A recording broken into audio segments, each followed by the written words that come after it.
and crashing the floor. Two wild Yinzers kicking through the door. Loud like a jag-off at a pins game fight. Brace yourself, this ride ain't polite. Two Dum Yinzers, loud and proud. Heads in the clouds, voices in the crowd. Chaos brewing, they don't play nice. Hold on to your iron and grab your prime anti-slice.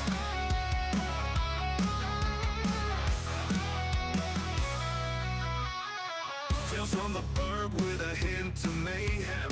Pierogi powered, nothing can constrain them. Knocking back stories like an icy cold brew. You never know what these two might spew. Two Dum Yinzers, loud and proud. Heads in the clouds, voices in the crowd. Chaos brewing, they don't play nice. Hold on to your iron and grab your prime anti-slice.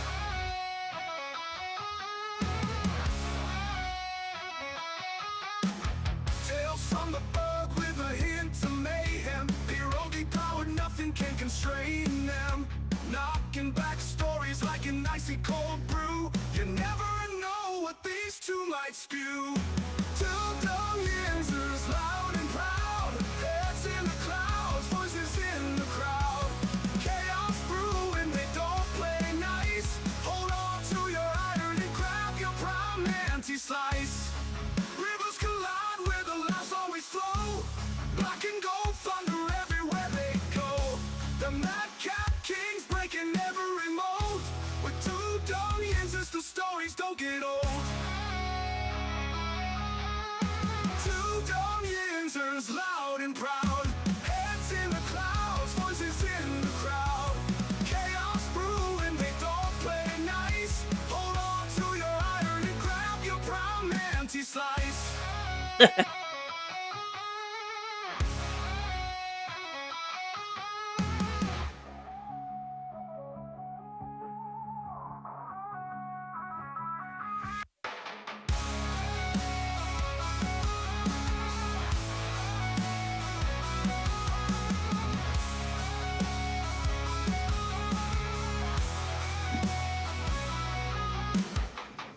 Yeah, what's going on, everybody? Welcome back to the show. Welcome back.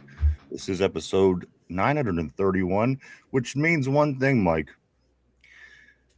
We're straight 69 days away from the big 1,000. So the theme of 69 will not change this week. So keep that in mind. You might want to keep that in mind near the end of the show when it's time to do trivia.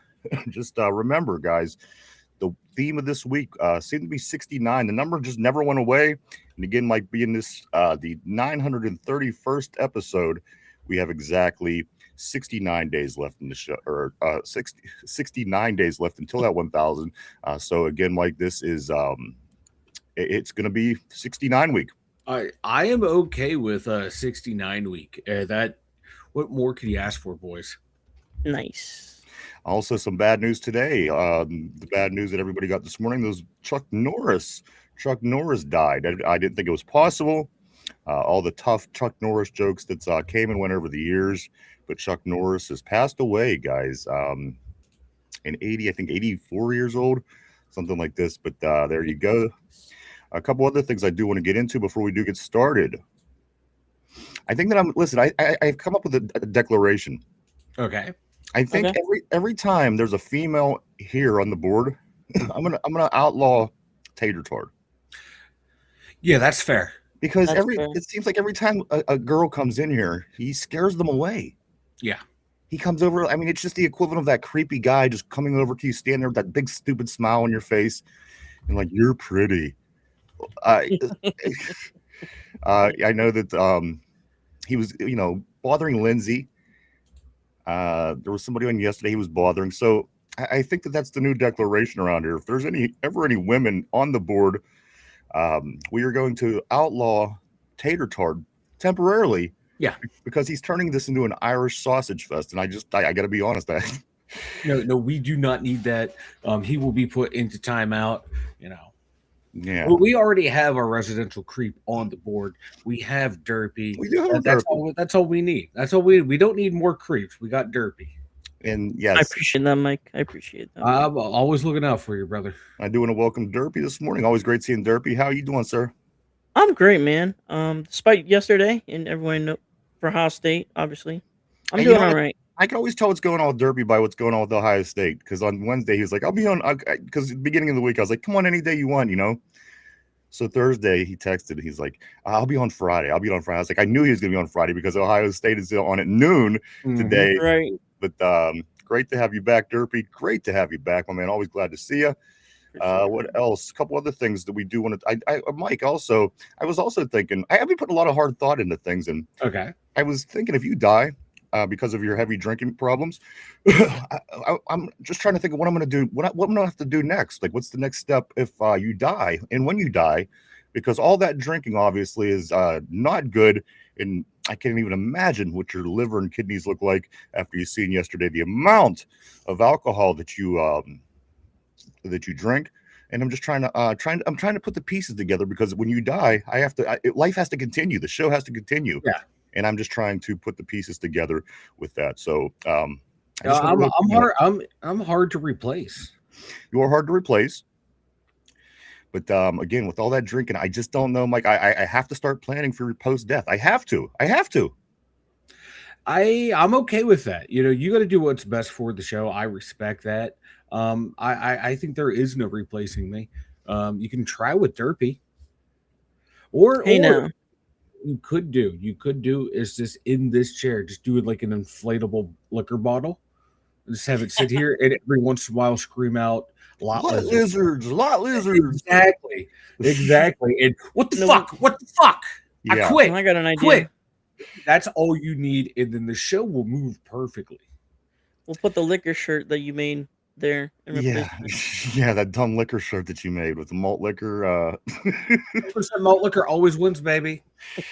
Tell me where the lie is. Tell me where the lie is. We will sell one shirt. We will sell one of those liquor shirts, and that will be the one that we sell. Be the one that we have to represent you after you die from liver disease.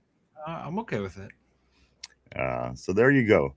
So I've been hard at work, Mike. Again, keeping Tater Tart away from the women, trying to keep you away from the alcohol. It's not easy things going on here at the show. Welcome back, everybody. This is episode 931 of the Two Dum Yinzers. I want to say welcome back, everybody. It's 34 days to the draft, Mike, and you know what that means. It's Andy Russell.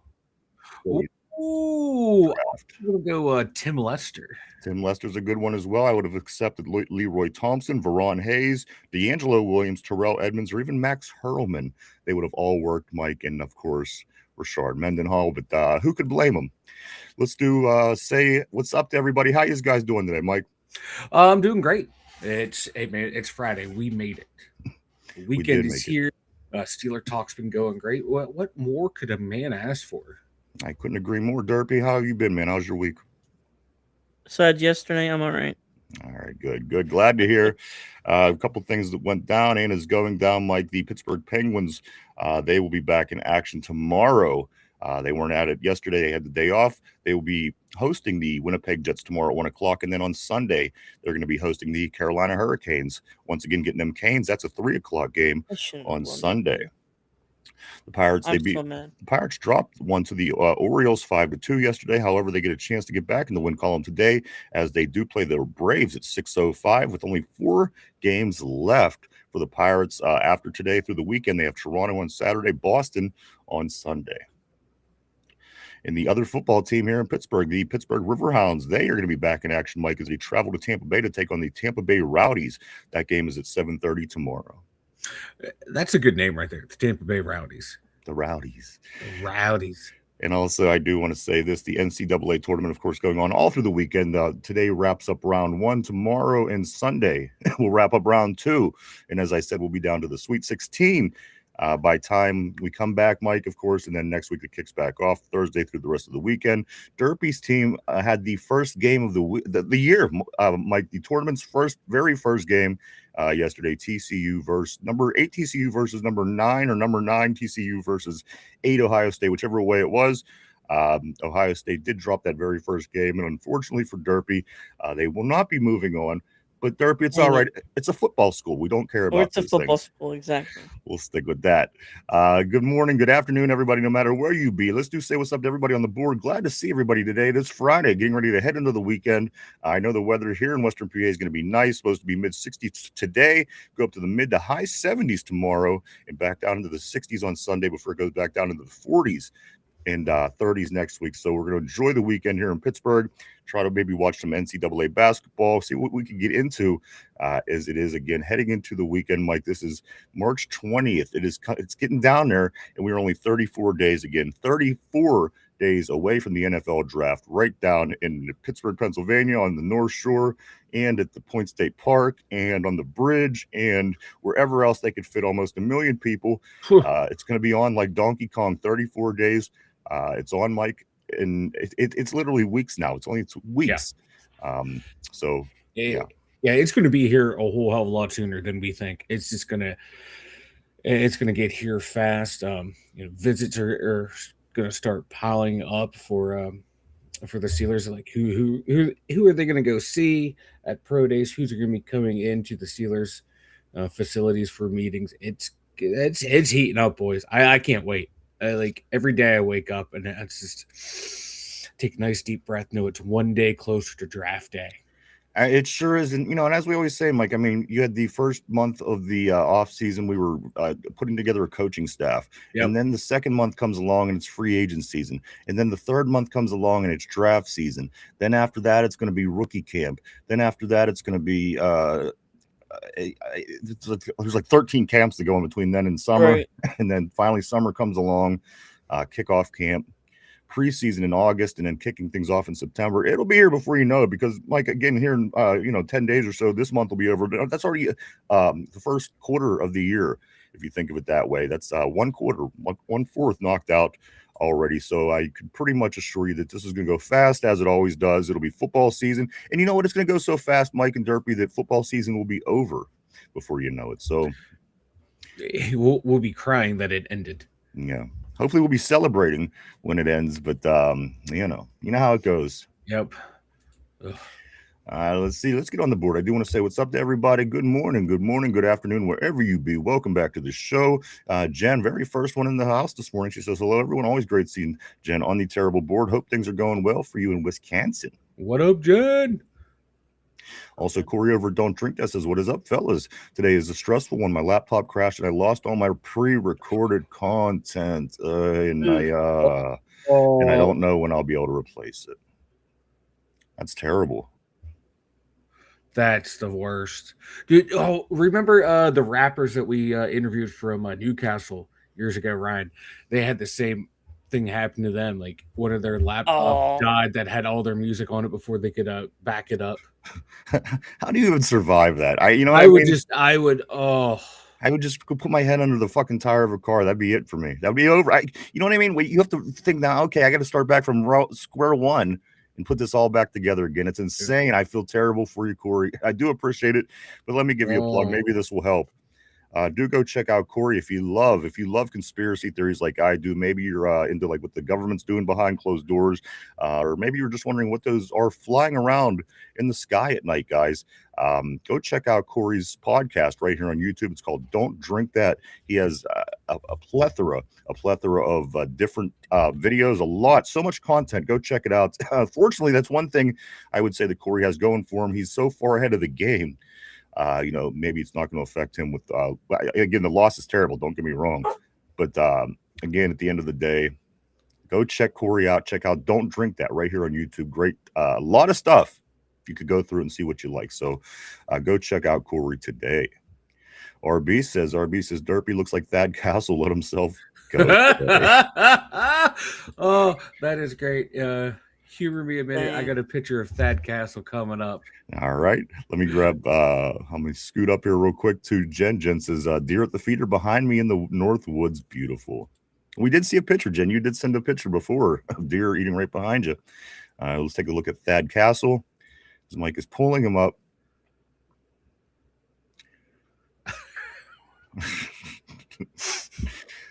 I don't know. That's a lot of cheese. Derpy, what happened to you? You were once a strapping young lad. Look at you. You were fit. You had just the world by the balls. What happened to you, brother? I became a Steelers fan post 2012. That would do it too. That's a lot of stress eating to go from that to what we're looking at down at the bottom. Dang, Derpy, you really let yourself go there. Also, another thing, Mike, I'm seeing on the board, Cody is saying, Derpy! Derpy! Welcome to the show, everybody. Glad to see us. Kenneth Jones, my man Kenneth, says I would consider putting Cole Payton in the quarterback room. We're going to talk about him in just a moment. He seems to be all the talk right now. Well, there's not a whole lot of talk going on. We'll get into him. Cody says 96. What is this 69 I hear of? RB says Chuck Norris feared Derpy. I believe it. I believe it. Derpy is he's intimidating. We've been, we worked in real life together, and an intimidating individual.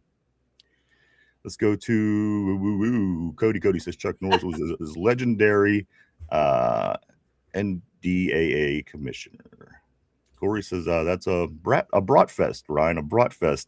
The Irish Sausage Fest, of course, we're talking about. And I hope he shows up today, because I have to let him know the declaration, because again, he's just too creepy, Tater Tart. He's just too creepy. He's very creepy. I mean, you get a new female in here for 5 seconds, and he's already up there with the stupid smile, that big dumb European smile. That big jump European smile. Wait, he's European? Yeah, he's if you were ever around Derpy, you'd know he's Northern Irish. Wait, he's Northern Irish and he's a Browns fan?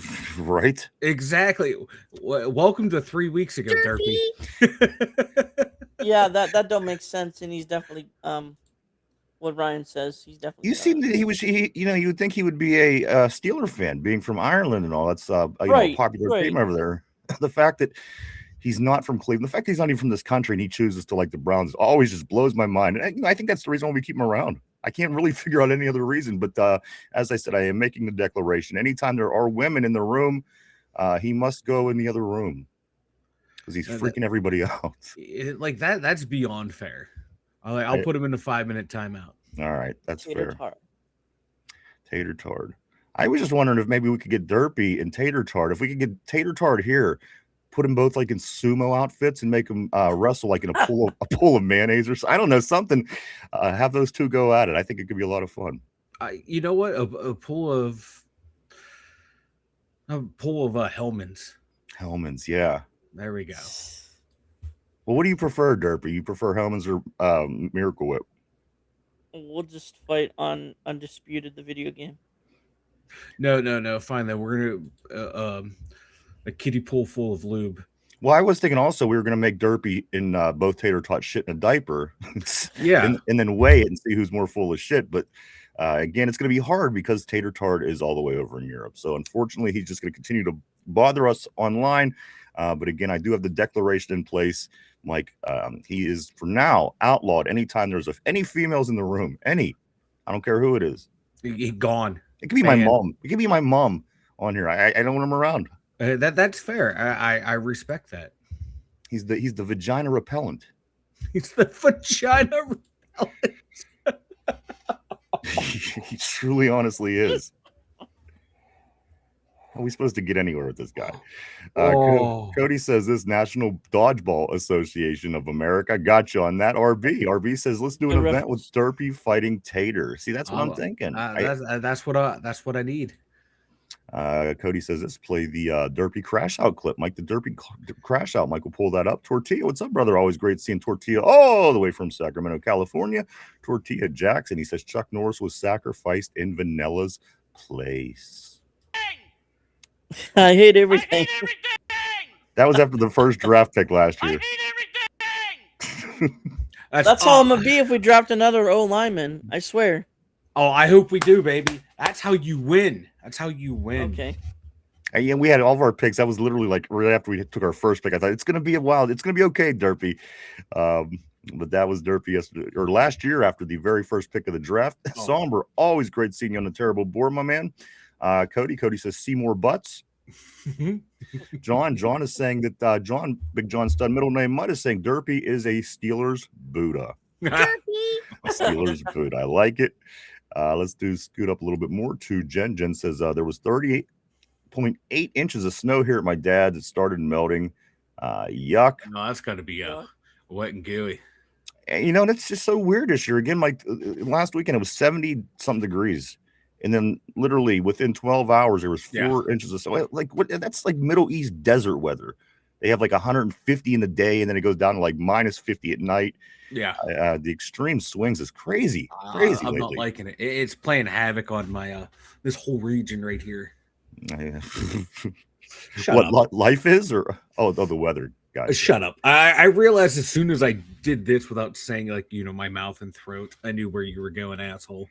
He said, "You piece of shit! You piece of shit!" You know what? And I have other plans for you as well. I mean, well, I'll get to that later because I'm planning on counseling you every week on the show. So we're going to talk about that. We're going to talk about that a little later. I haven't put a lot of thought into this stuff. Am I on a PIP? Am I on a performance improvement plan? Possibly. Sweet. That means I'm getting fired soon. Aaron Jade says, here we go, Steelers with the Rockets, Mike. There they are. There are the Rockets. I couldn't be happier heading into the weekend. Always great to see Aaron. Cody says, you remember when Vanilla was high on Drew Aller? I think he forgot he played for Penn State at the time. No. It's always been Fernando Mendoza over here, brother. Indiana Hoosiers. The Hoosiers. All I want to know is how many more of these Big East the Big Ten quarterbacks are going to turn out to be a bust. J.J. McCarthy looks like garbage. Will Howard seems to be being looked over because he's a 6th-round pick. Let's see how well Mendoza and Allard do in the NFL. We always hear how great the Big Ten is. We will see how that plays out for them fellas. Tortilla says Cody goes to Penn State. Ooh, wow. That's a dig right there. Cody says this, if I die, erase my browser history. I couldn't agree with you more. That's the letter I'm leaving behind. So if you find me, Mike, just know, just start deleting everything by all means. Cody says this, Tortilla, your mom goes to college. I don't know why that always makes me laugh. Dude, it's the funniest part of the whole movie. That and when Uncle Rico takes that steak off of Kip's plate and throws it and hits Napoleon right in the face. Those two parts are the funniest parts of that movie, hands down. Why you all sweaty? I was dancing. Dude, I like the bike jumping scene. When jumping on the bike, yeah. That girl, the girl next door neighbor, she's like, I'm trying to save money to go to school, and I'm trying to sell all this stuff because I want to go to college. And you just hear Kip in the background. Your mom goes to college. I just want to pull up pictures of Kip and LaFonda and just talk about them all day. I know. I wish there was a second one. They tried to make an animated version of that show eventually, and I don't think it worked out, but it failed. I'd love to see a second one. I think that they could probably do a pretty good job. Those are good actors. It would have to be like their son or something. You know what I mean? Well, I mean, I think Napoleon John Hader could probably pull that part off. I just do. You know how sometimes you could pull that off even if you're older. Yeah. But the other guys, I don't even know if they're still alive. I just assume that they are. Let's get back on the board here, right here, where Tortilla says she went to college with Omar Khan. John says that was Derpy before the KFC contract signing. Dang. Corey says this from Jack Reacher to present day Jack Nicholson. Just Learning, always great seeing Just Learning on the terrible board. Chuck Norris, R.I.P. Cody says Browns fans got no game, just like their team ain't got no game.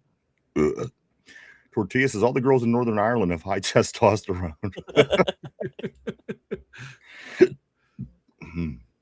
Chad Schrader, he says, what's up, Ryan, Mike, and Derpy? There you go. Derpy in the house today. Let's scoot up here a little bit. Chad says, here we go, Steelers. Here we go. That's right, baby. All year, every day, right here. Pittsburgh Steelers. Here we go. RB says, no on Payton. Left-handed quarterbacks fuck everything up unless you do what Atlanta's doing in filling the room with lefties. Everything else has to reverse, and it F's everything up for a long time. I know it seems like that's good in baseball. You have a bunch of lefties, but not in football. Steeler Freak says this intervention time, Mike. Don't listen, deflect. Exactly. You know what? I will. The more he brings up my drinking, the more I will drink. Well, Mama did not raise a quitter. Well, I have options. For one, I have like 3 different things that you're gonna have a choice to do. So don't worry. the counseling isn't the only choice. You will have a couple other choices, but we'll get to that a little bit later, Mike. Let's go to right here where RB says this, as a former wide receiver, catching passes from lefties takes a while to get used to. The ball does different things. You're right. It does a whole different thing. And it's not just a spin. It moves different. I agree 100%. One of my best buddies was left-handed, and the ball just moves different. Like with a baseball as well. When they throw it, the ball just does something different. I've never been able to identify, but it certainly does. Cody says Kip is Fernando Mendoza in Vegas.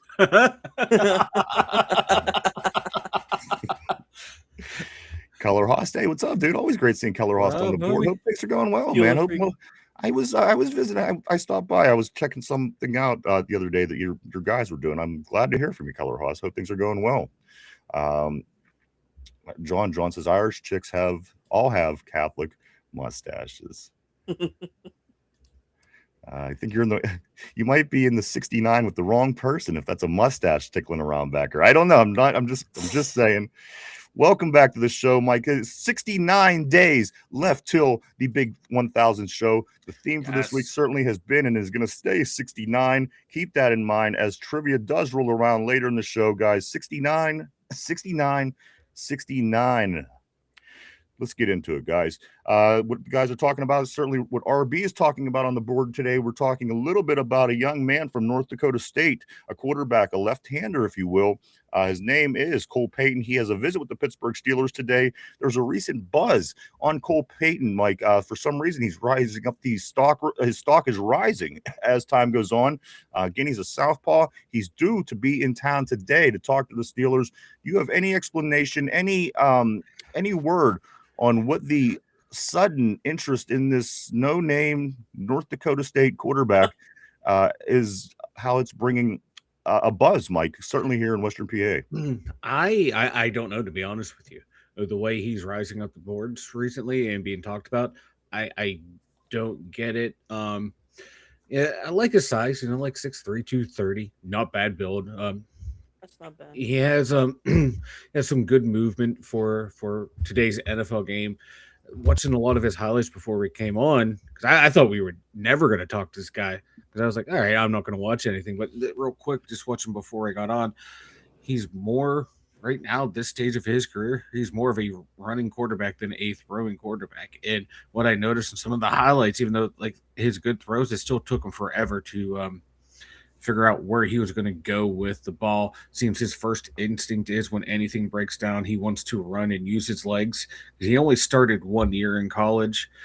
He backed up for 2 years there, finally got the keys last year. He played pretty well, like 70% completion percentage, with like 16 passing touchdowns, only 7 interceptions, I think 10, 11 rushing touchdowns. So he's still very raw. And maybe that's what teams are excited about, is like, hey, man, this guy has good athletic traits, arm, he can throw the ball pretty far. Accuracy wasn't that bad. He completed 70% of his passes, but you got to figure, though, that's not at the the old D1 levels, down at D2. So maybe teams are starting to think, hey, there might be something here. This is the diamond in the rough. If we can get our hands on them, we can turn them into something. But from what I saw and what I read, it seems long-term project. But you know how some of these coaches and GMs are. If I can get my hands on them, I can mold them. And I just don't see it with them. And of course, like I said, I only watched just a little bit before I got on, because I thought we would never look at him. So I didn't even bother anything for the past couple of weeks of looking at any of his film. But from what I saw and what I read, real limited, not that impressed with. A couple of things that you said that caught my attention. One, it's not. That's not the highest level of competition. So, if his numbers aren't damn near dominant, that for one is a concern for me. Two, the other thing that you said, Mike, is if he's something that they see that they think they can mold, and being the quarterback whisperer that Mike McCarthy is, and the coming in with the offensive mindset, perhaps they could have interest in that sense, to where they think that we have a raw talent. If I work with this guy for long enough, But again, at the end of the day, Mike, I think this is off-season news. I think this is somebody that the Steelers aren't going to touch in the draft. I could be wrong, but at the end of the day, Mike, every day there's news, and some days there's better and bigger news than others. This kind of just falls in that category for me today, Mike, as, of course, Cole Payton is visiting along with 3 other players. Mike, just let me get these 3 other players' names out, and then I'll let you finish your thought. Also hosting today, Mike, the Steelers are going to be seeing Takero Davis, the cornerback from Washington. He's 6'4", 194 pounds. He's going to be in town for a visit today, along with Jacob Rodriguez, a linebacker from Texas Tech. He's 6'1", 231. And finally, Mike, Keelan Rutledge from Georgia Tech. He's a guard, 6'4", 316 pounds. Those 4 young men are going to be in town today for their pre-draft visits with the Steelers. Yeah, Rodriguez, RB, if you're still here, I think what you and Chop were talking about him a while ago in the group chat, and he looks like a pretty good prospect. The corner, 6'4". What are we trying to recreate? The Legion of Boom. The quarterback, I don't want no interest in. Like, to me, like, what I saw from him in this brief little research, it screams I'd take a flyer on him as an undrafted guy, but I don't want to use any of my draft picks on him. Rodriguez, I wouldn't mind taking in. Who are the other players? That the corner, and there was someone else. The guard, the linebacker.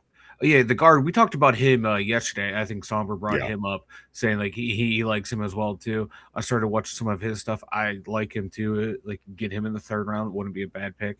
So I like the guys they're bringing in, because they're some of the guys that we've all been looking at too. And it's just that quarterback makes no sense to me. Like, I can understand some of the other guys because at least they played at the higher division, at the higher level. And you can kind of see what it makes sense taking a look at those guys. But this guy right here, to me, it really doesn't, because he really didn't light the world on fire in that division. You wonder if it's ultimately, Mike, a chess piece and it's being moved again for whatever we believe the quarterback situation is going to be. We don't know.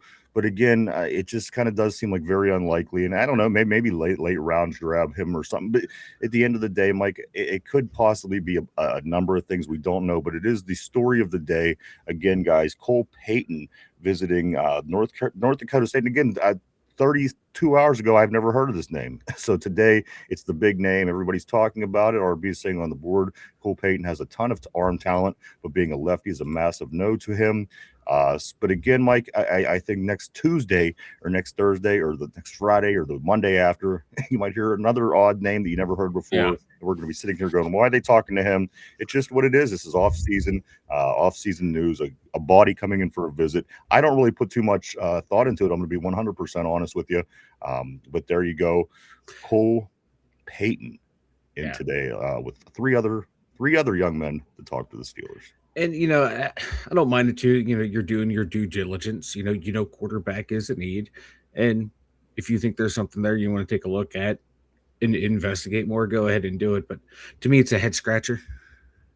Yeah, a bit of a head scratcher it is. Let me get back on the board. See, let's get to what everybody is saying right here. I'm going to start right where John Steeler Freak says this. Mike, he says Thursday, there better be strippers for the 1,000. You know what? You're reading my mind. You're reading my mind. I was just online looking up a few things the other night, hoping that there will be strippers. It'll be good times had by all. Tortilla says this episode 1000 is just going to be Vanilla Thunder drinking and playing GTA. I thought that was his everyday Vanilla. I can make that happen, very easily. Also, John says this. He says any kid who walked by a football in Walmart his senior year will be mentioned for the quarterback during the offseason. The media needs and that's exactly it, John. RB says Rutledge is an animal and Rodriguez is a friggin' stud, is what RB is saying, Mike, about two of them guys coming in for visits today. Also, Davis was a good this is also from RB. He says Davis was a good corner at Arizona State, I believe, but the move to Washington was not a good fit for him. RB also says this, Mike. We did get this one. He made the comment about Cole Payton. He has tons of talent, but being a lefty is a massive no to me. And you don't see many. You don't see many, and the ones that were great are few and far between. I mean, Steve Young was great, but Michael Vick, but he wasn't great, or No. it wasn't because of his arm. I mean, he could throw, but he's mostly known for his legs. And even Steve Young, to a degree, was known for his legs an awful lot. So again, the lefties, Mike, in this league, not many. No. Like those are the only two that come to mind. I was trying to think like who else were left-handed quarterbacks. I think one of them greats from the 70s. I don't know whether it was Fran Tarkenton or one of them guys. I'm pretty sure was left-handed. I just don't recall who. It threw me off when I hurry up and throw on the highlight package just to get a sense of what we were dealing with. And like the first thing I noticed, like, oh God, he's a lefty. I like recoiled in horror because I don't like left-handed quarterbacks. It just looks weird to me. Let's go to right here where Cody says this. Sometimes I take my trolling too far. Yesterday at my safety meeting, I thought it would be funny to answer all my questions wrong. Little did I know they were going to read my answers in front of everyone.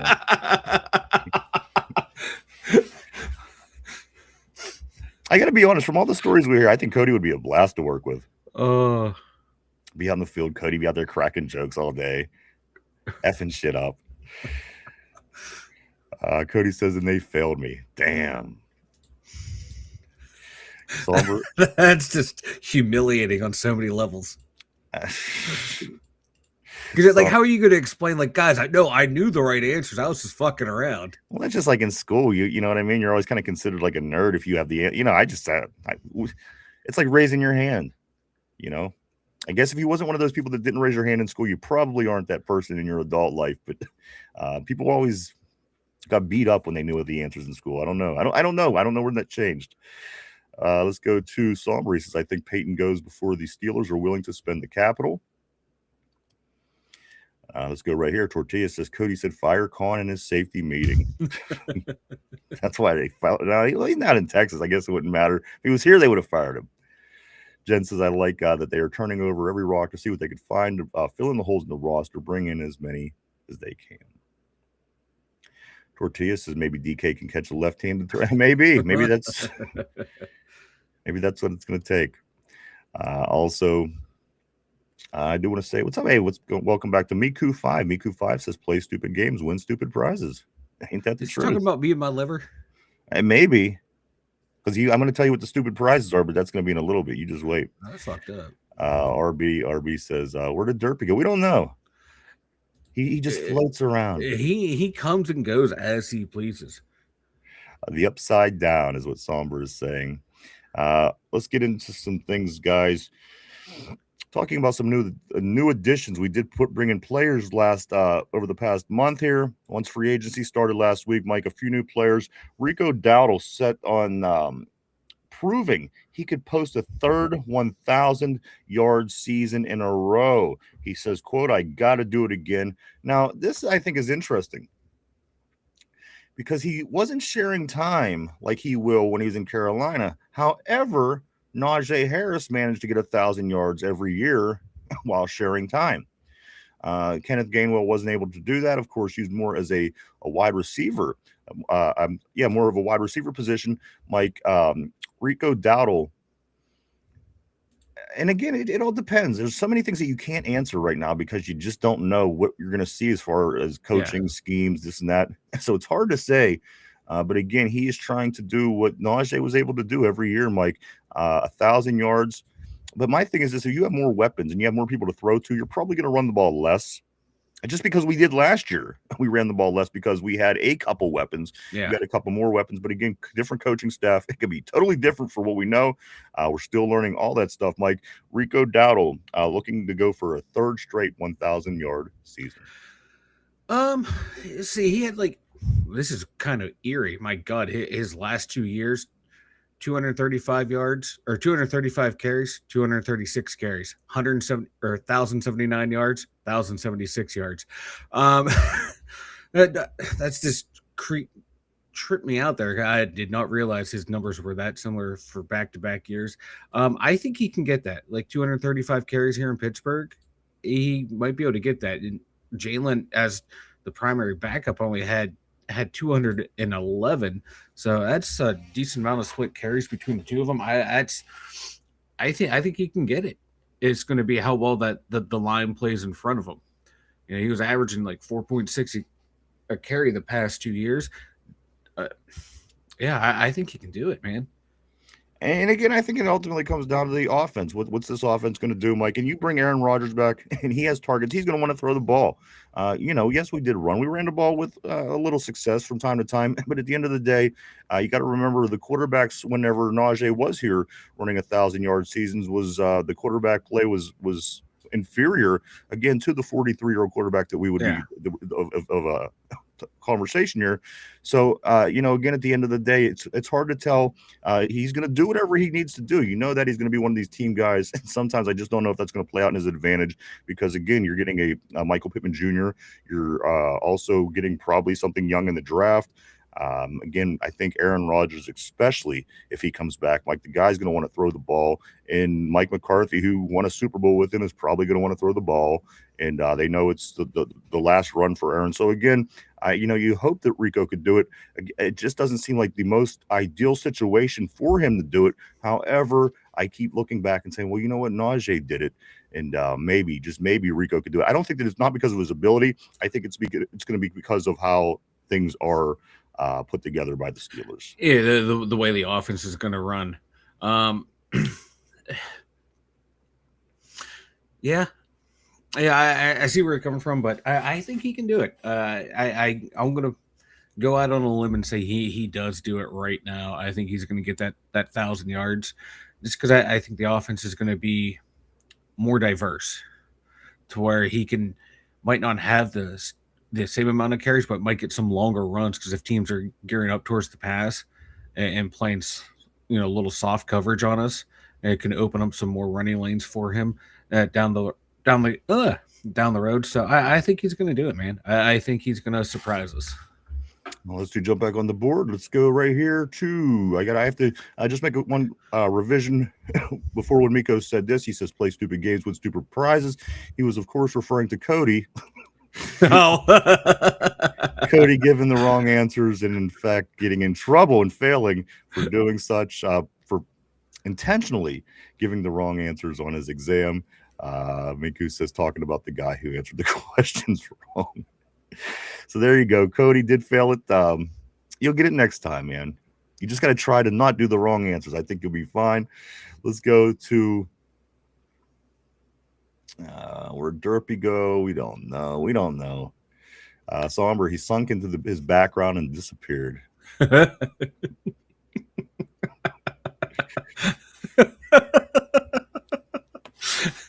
All I can picture is just that Derpy, man. He's just always fading in and out, man. I know. He's like a ghost. You don't know if he's really sitting there or not. Sometimes he disappears entirely. John says a left-handed quarterback could allow Fatano to stay on the right. A possible advantage. Well, that's all start. What if that's the connection here, Mike? Let's talk about a left-handed quarterback to save our tackle position. Well, he did have a left-handed quarterback in college, I believe. Michael Penix Jr. was his quarterback for 1 year, true. And he did protect his blind side because he was on. I believe Fatani was on the right side at that point. Very true. Fair comp is what Somber is saying. Don't drink me, says Derpy reminds me of Patrick Starr. I can see it. Derpy. Let's go to John says Najee averaged like 68 yards per game. His 1,000 yards were not as big as an accomplishment. His yards per attempt sucks. But that's the yardstick to go by. 1,000. And listen, I'm not arguing. I acknowledge it's not what it used to be when it was 16 games or 14 games. But again, until they raise the bar, 1,000 yards is what running backs shoot for. And the fact that Najee did it every single year he was here, behind a bad line and a bad offense and a bad offensive coordinator and a bad coach and bad quarterback and bad everything. That was something. It was certainly something. I do want to say thank you to Cody for the super chat on the board. Mike, he says, fuck, did you guys see who we got? No, what's going on? What is going on, Cody? Cody leaving us in suspense. Let me move forward there, though, if Cody wants to let us know. Miko says this, never knew anything about anyone's liver either way. Wishing you the best of luck with that. Stay strong, my man, Men of Steel. Thank you. Concerned. I think Cody's trolling. Just concerned like the rest of us. I'll be fine. I'm fine. The line sucked. RB says Najee was pure shit. 3.4 yards isn't impressive. I mean, but try to run behind that line that we had, and again with that offensive coordinator, and without quarterbacks. I'm just saying it's an accomplishment.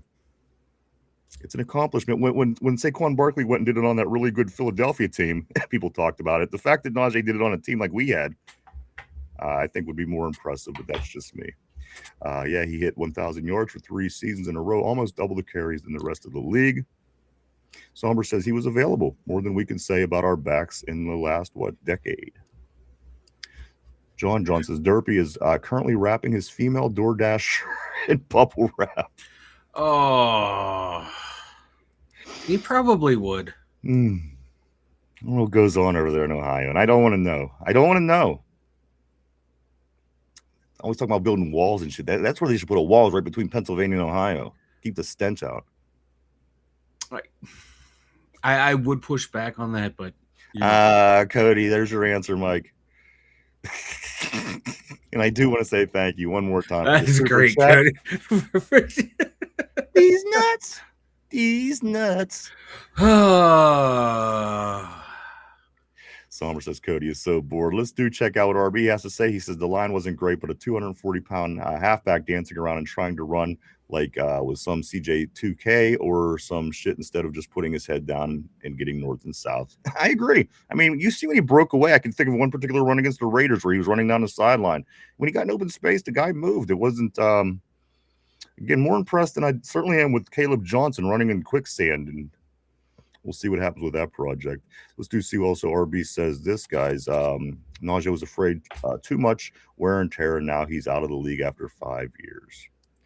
Scoot up here. Cody is so bored. Corey says this. He says whenever Derpy orders from DoorDash, his driver requests no contact. Derpy! Najee looked fine at Alabama. I agree. I never had a problem. And again, it was nothing was quite good on that team.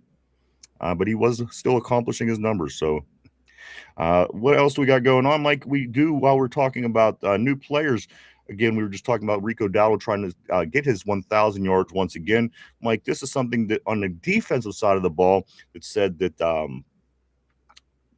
Jamel Dean makes this comment, Mike. They're talking about the identity of the Steelers. We know that the offense is going to be physical with all these big wide receivers and big tight ends. But, Mike, also on the defensive side of the ball, Jamal Dean says that they want us in their faces. They want us up in their faces on the line during coverage. They're going to be physical too, Mike. Are we going to get a little bit of this physical Steelers football that we all know and love back this year with the new coaching staff, offense, defense? Are we just ready to go? Because that was the plan about 5 years ago. Go out and start bullying people. Yeah. They just didn't have the personnel. Maybe just didn't have the personality as a team. Is this going to be more finesse with the West Coast style offense, or is this going to be more of a physical team as it appears to be, and they continue to build this roster? Yes. You're going to have some finesse on the offense, but I think you're going to have a lot of physicality. Yeah, that line, man. Your top 3 guys on that line all play real physical ball, and then Jalen Warren, he's not afraid to lower the boom. Dwaddle's not afraid of contact either. You know, 2 big physical receivers. It's going to be a physical offense, but there are also going to be some finesse to it. You know, with the routes that they're going to run, and I think this defense is going to be even more physical than we've seen it in the past handful of years. You have Jamel Dean, Jaquan Brisker, Jalen Ramsey, guys that are not afraid to lower the boom. They're not afraid to get up there and mix it up. And even when Elliott gets back in, he's not afraid to lay the lumber. So I think we're just going to be trying to beat the shit out of people. Like RB said the other day when he was on, some team we might lose some games, but those teams are going to know that they got their ass beat. to get that win. See, now that's what I like. That's what I've always loved about the Steelers growing up, and it's always been that way. And they kind of lost their way recently. But here's my question with these additions, of course, Jamal Dean, everything that we just did this offseason, Mike. What is stopping a Buffalo from coming into our town and running a 250 yards right up our right down our throat again this year, Mike? Because again, a lot of defensive back help, a lot of moves going on in the secondary. But at the end of the day, when you look at what where we really got killed was, again, Buffalo coming to town in an evening game, a night game, and just running and running and running down our throat. There was anything that we could do to stop them. This wasn't a great running team. This is a team that has a good quarterback. It didn't probably even need to run, but they ran it down our throat.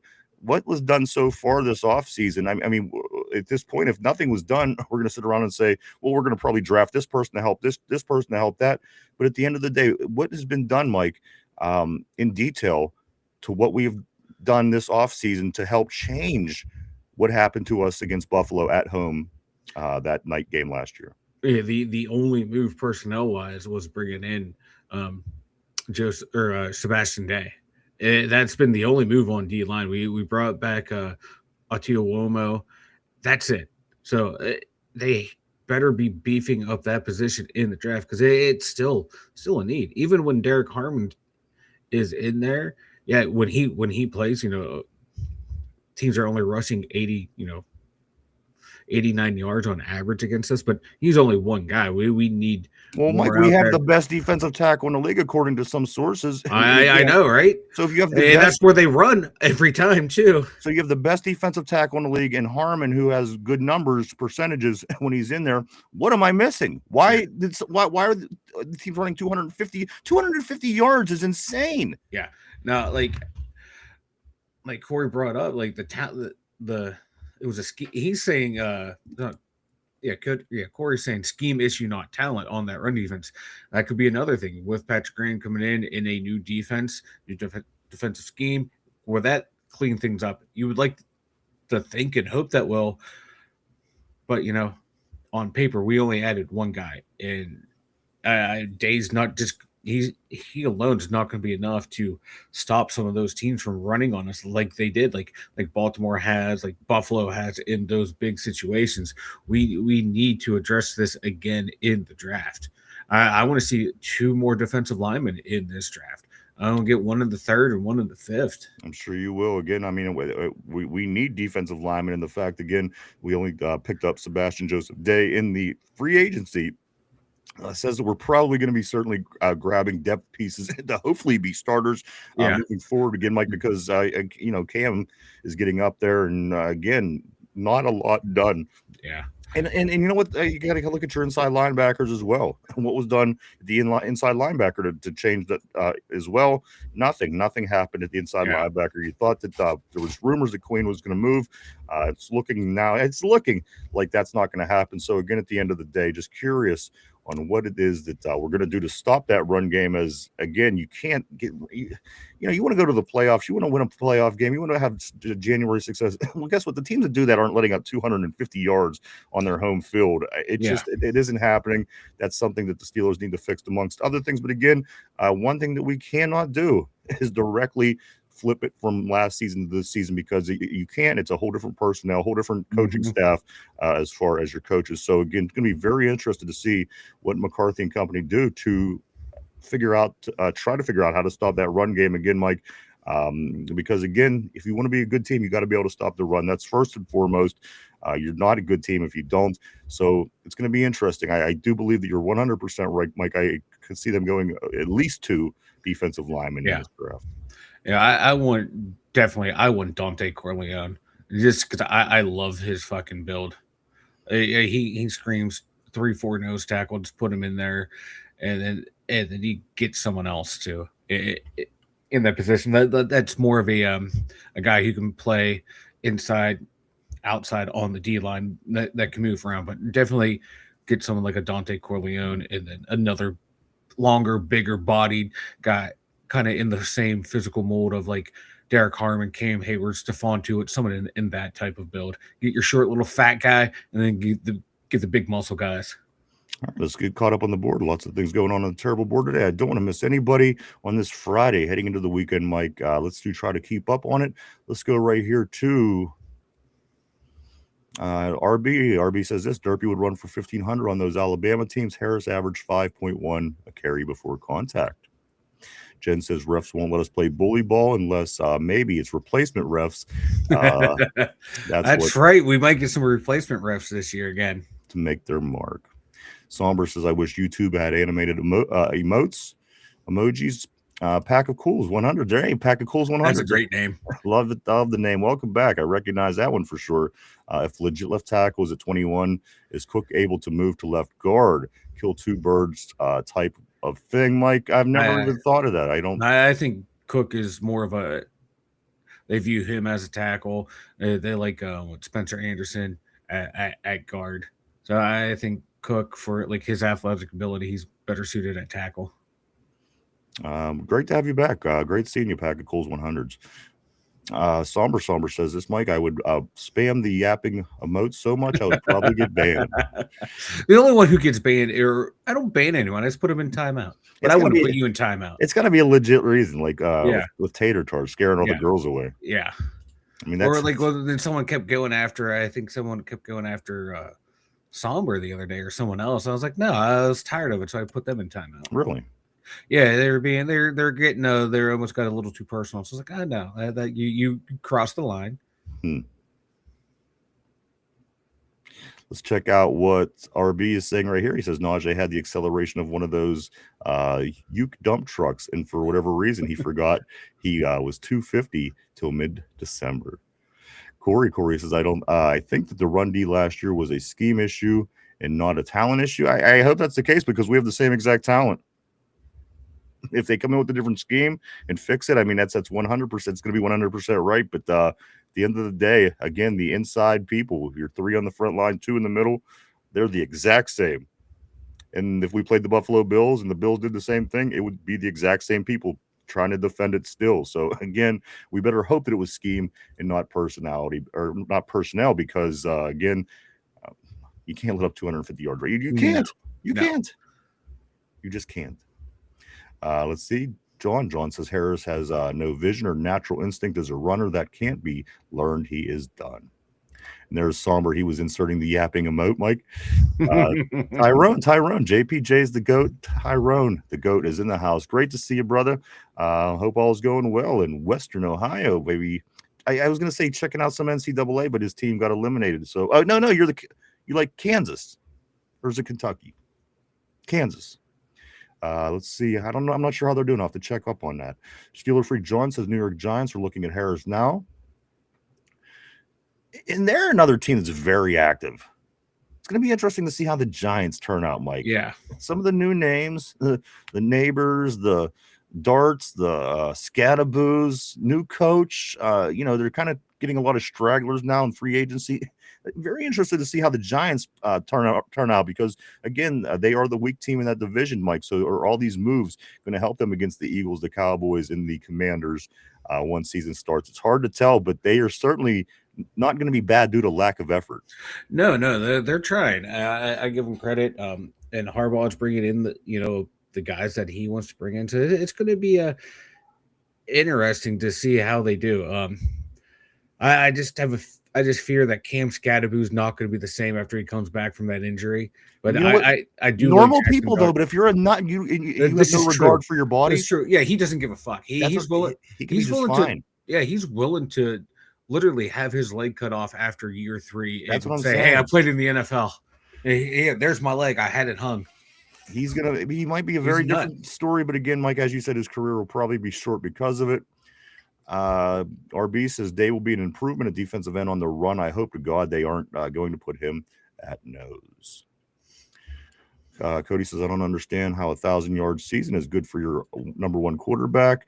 1,000 yards is an ass, 58 games for 17. But with that being said, I don't disagree. But look around the league and see how many running backs don't even get to 1,000 yards. That's why it still is the benchmark. I mean, whether the number lost value over years, which it has, look at how many guys do it and how many guys don't. There's still a lot of people running back ones that don't get the 1,000 mark. So Tyrone says they can play all around. He said, at least that's good. Yeah, absolutely.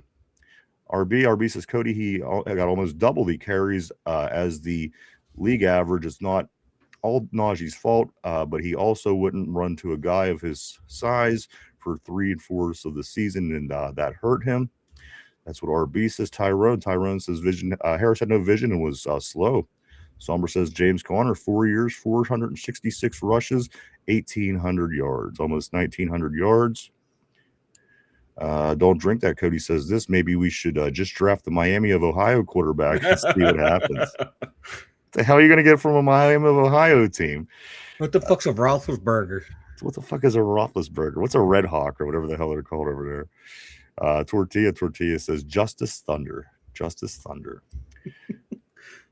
Steeler freak. I don't think the Steelers are done inside. You know what? I hope they're not, because again, is Patrick Queen going to fall apart because he don't have it, Mike, or is it the scheme in the game plan put together that's going to put him in the right places at the right times to make the plays that you were used to seeing him do when he was in Baltimore and being a Pro Bowler and all those things? So again, it's going to be really difficult to turn from one page to the next, even with a lot of the guys, Mike, that were here already, because a new system is a new system, and it's going to be interesting. That's what makes that's what's going to make this really interesting. Actually, who knows what the hell is going to happen? At the end of the day, I think we land on our feet. That's the best case scenario, or worst case scenario, in my opinion, Mike. I think as long as we land on our feet and we can somehow build something to show that there's some moving forward, some progress, because once you kind of get that, then you could build momentum. Yeah, you know, it's with this walking in place, even with not just the players, but the fans, everybody, just it feels like we've been walking in place. Any kind of progress, any kind of moving forward, I think is going to go such a long way, certainly for the fan base in Pittsburgh, Mike. That's why I either say get another win on top of the 10-7, or get into the playoffs and win a game. Something has to happen positive for this team. In theory, I just really feel that most people will feel better about things if that in fact happens. You'll get the narrative if it doesn't happen. Oh, it's the same team, it's the same Steelers. You brought in an old coach, blah blah blah blah blah blah blah. So again, I want to see some kind of improvement, and I think you can, Mike. I don't think there's any reason this team should be any worse off than they were last year. And again, that was a 10-7 season. They were sitting in the 3 seed for quite some time in the playoff race, Mike, and I forget how it played out. I don't remember if us or Houston got the higher seed. But again, here's the Pittsburgh Steelers with all the problems they had, sitting at the 3 seed in the AFC late in the season. So, if this coaching staff comes in, it is somewhat legit. I don't know. I mean, if they don't come in and shit the bed. You know what I'm saying? If they come in and are somewhat competent and legitimate, and the defense looks good and the offense looks good, and these players can get it done, I think that they can easily. I mean, not easily, but I think they could certainly get 10-7, Mike. But again, I want to see a little bit of. I want to see them land on their feet and a little improve. Yeah, like 10-7 is starting to become the floor for the Steelers, and that's just kind of where we're at right now. And you're hoping that these signings that we got in the new coaching staff and this draft will push us up over that hump, get us out of the first round of the playoffs, because that's where we're stuck right now. We're always like, Rooney competitive, and that's going to get you into the playoffs. Can we actually become NFL competitive to where we're going to be a threat into the playoffs? That's what we need right now. We need this coaching staff to get us over the hump. The last coach, he just stalled. We keep stalling out. Can this coaching staff jumpstart this organization to get us back to where we once were? That's going to be the key, man. And do we think Aaron Rodgers can do that in his last year? Do we think Will Howard can do that in his first year as a starter next year if they go that route? There's a lot riding on this season. Absolutely. There's a ton. There's a ton. You didn't fire your coach moved on, but now it's like, okay, we left us, in a decent spot. The cupboard wasn't bare. There's a lot of talent on this roster. I'm just hoping McCarthy and his new staff can unlock their potential, because this team's close. You can see the talent. It's can now they maybe these coaches will be better and we can unlock that talent because we need something here because like you said, man, it's getting tiring finishing in the same spot. You just know every year coming in, okay, we're gonna go 9-8, 10-7 out in the first round. Can we at least make it to the second round and lose there? I just want a playoff win at this point. It's getting tiresome. I like watching my team win in the regular season, but I also want to see them win it in the playoffs at some point. That would be nice. Any step in the right direction, any step in the positive direction, I think is going to be big for Steeler fans. And I you got to realize that we're probably not going to win a Super Bowl this year. It's probably out of the question. But at the end of the day, Mike, to see us put a competitive team to at least keep our head above water like we have, and then make a little bit of progress, I think is what we should look forward to. At least year one of the McCarthy year. And you know what? If he could exceed that, if he could go beyond that, then super. Then we have really something to cheer about. But at this point, just again, land on your feet, keep your head above water as we have been for the past 20 years, and again, try to advance things a little bit further for something to build on moving forward. I think that would be acceptable for Steeler fans. And guess what? If you could do more again, maybe if you land the championship game, people are going to be thrilled and really believe in this team moving forward, and we go from there. So it's going to be very interesting. As you said, Mike, a very, very vital year for the Steelers. We've been saying it all along, as this is a very, very vital offseason for the Pittsburgh Steelers, as we've been saying all along. Let's get back on the board where Tyrone says we play tonight. I thought it was Kansas. All right, cool. Got the Jayhawks tonight. Hope they win. I hope they win for Ty. Somber says Harris 40 time is like mid 4.5s, just like Jalen. Tyrone says been watching NCAA wrestling. It's so dope. Also, Cody says, that sounds like a personal problem. If you can't find the hole, you're never going to get it in. Jen says, Cowboys fans whining about Harbaugh turning the Giants. Do you ever notice that Cowboys fans are constantly whining? That's all they do. Well, I mean, they whine about the Giants. They whine about the Eagles. They whine about – we don't whine about – listen, we always say on this shit, I'm not afraid of Baltimore. I respect Baltimore. And we're not afraid of Cleveland or Cincinnati at all. Compare that to how the Cowboys fans, they constantly with the whining in that division, Mike. No wonder that team never. That's the only team that hasn't been in the NFC Championship game, Mike, since 1996. Every other single team has the Saints, the Panthers, the Cardinals, everybody. They historically bad franchises. Yeah. And my God, Jerry Jones. Owner / GM. I'm glad Art Rooney doesn't think he can be a GM. Yeah. Let's go right here to Cody Manson. Tortilla says Cody Manson. John said a playoff win with Rodgers has little upswing because his days are numbered. So I think John is saying it's going to be hard to take that continuity over to the next season if Aaron Rodgers plays a big role of getting a playoff win for the Steelers this year, because you won't be able to carry that over because the quarterback will be different. So I get what John is saying.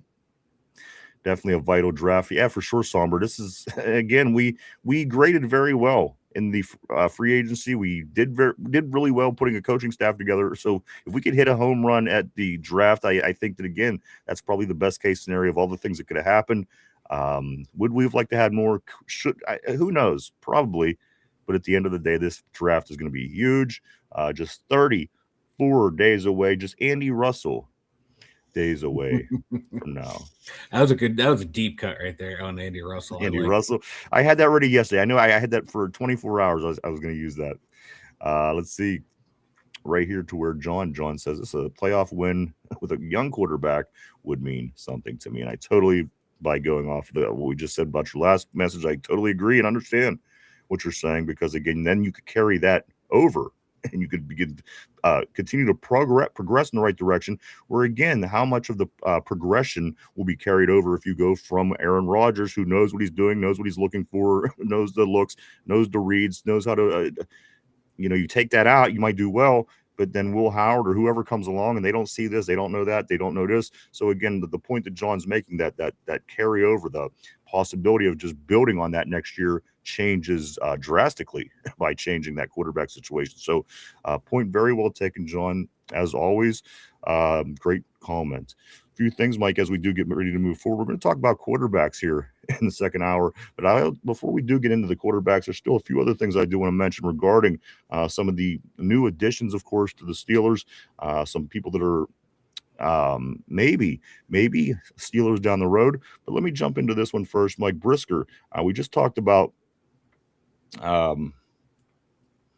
who was it? Jamel Dean. He says that they want us to be physical. Mike, this Brisker says this. Of course, Jaquan Brisker comes over from Chicago, originally from Gateway High School right here in the City League in Pittsburgh. Mike, also at Nittany Lion at Penn State.